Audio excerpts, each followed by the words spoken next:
si lo reconocen, la cancioncita muy infantil del juego del calamar, lo cual es irónico porque es un jueguito con música de niños, con tema de niños, cómo jugaremos, muévete luz verde, así todo como muy infantil y muy lindo, pero si pierdes te matan.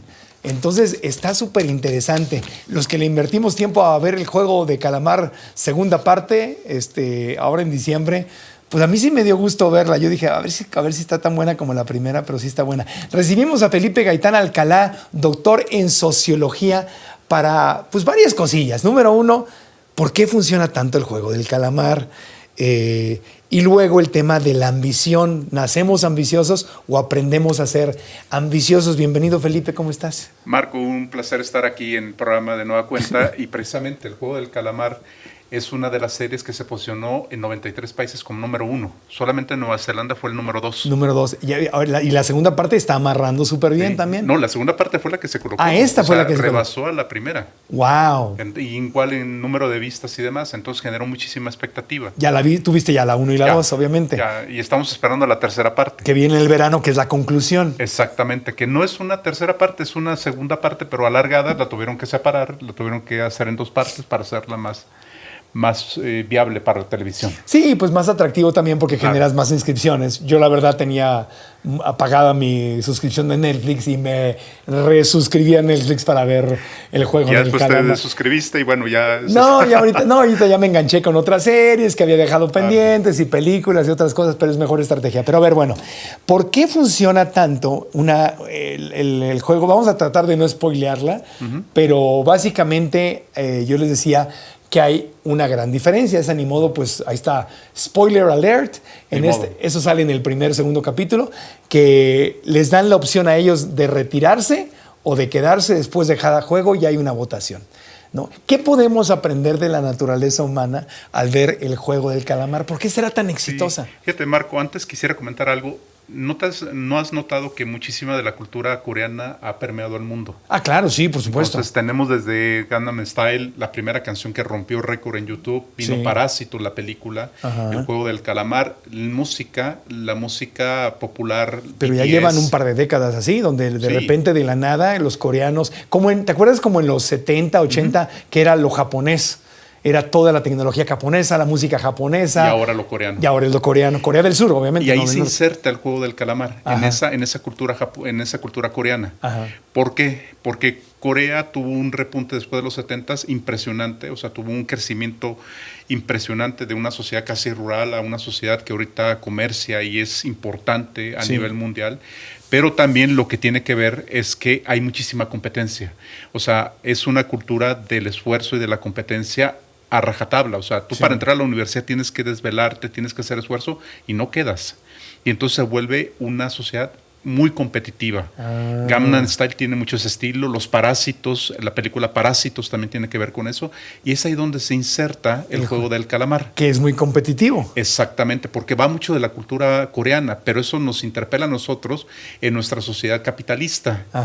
¿Por qué? Porque estamos compitiendo constantemente y precisamente el juego del calamar hace énfasis en las emociones humanas. Es decir, tenemos todas las visiones, todo lo que son los pecados capitales, por llamarle de alguna manera, en el juego del calamar. Incluso aquello de buscar la comida, o sea, come aquel que se resiste a comer, etcétera, etcétera. Entonces vemos envidia, vemos coraje, vemos odio, vemos una serie de elementos dentro de la serie del calamar. Claro, y está muy interesante porque en el capítulo 1 vemos al ganador del juego del calamar original que regresa para desmantelar aquello en lo que participó. E incluso el dinero que se gana no se lo quema en él, sino lo usa porque ahora quiere acabar con el juego del calamar. Y de ahí parte todo, del gran ganador que usa el dinero y regresa y se vuelve a meter al juego para tratar de desmantelar y trata de salvarlos a todos. Es como un Mesías en el juego del calamar que regresa. Pero acaba crucificado. Esa es la diferencia.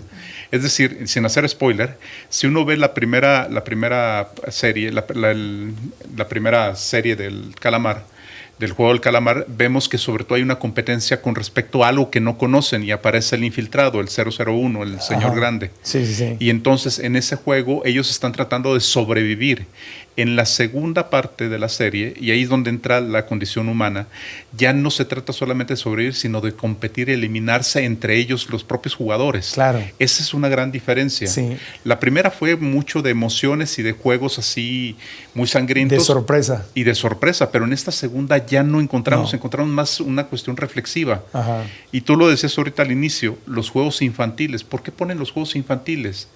Porque uno cuando socializa, cuando uno va creciendo, lo más importante son los juegos. Ajá. Por eso uno le compran juguetes porque el juguete es el instrumento, claro. pero la estrategia es cómo configuramos lo social. Claro, pues, jugar a la comidita. Sí. Bueno, pues yo hice programas de concursos durante muchos años de mi vida. Lo sabes ¿no? perfectamente. O sea, Tina al precio, 100 mexicanos dijeron, son juegos de mesa, ¿no? Escape perfecto. O sea, son juegos, a los adultos nos gustan los juegos, pero aquí deliberadamente es como terrorífico con infantil, que también en las películas de terror vemos muchas de estas de la muñequita infantil, el payasito, que tiene un puente directo al terror, y aquí en el juego del calamar lo usa, ¿no? Que sale la muñequita. Y lo usa muy bien. Y lo usan muy bien, luego hay un carrusel, un juego nuevo, porque como que regresan los juegos exitosos. El juego del trompo. El juego del trompo, que son puros juegos de la calle coreanos. Pero ¿sabes por qué lo hacen? Sobre todo en esta parte infantil, y esto lo han desarrollado mucho los psicólogos, sobre todo hay un autor, Piaget, sin entrar en temas academicistas. Piaget decía, tenemos etapas de crecimiento personal y sobre todo los niños lo que intentan es el universo gira alrededor de ellos y tienen que aprender que el universo no gira alrededor de ellos, sino que tienen que compartirlo con otros. Pero el juego del calamar te vuelve a colocar en esa situación infantil. Ajá. Es decir, yo tengo que sobrevivir, pero no solamente sobrevivir, tengo que ganar por encima y a costa de los demás.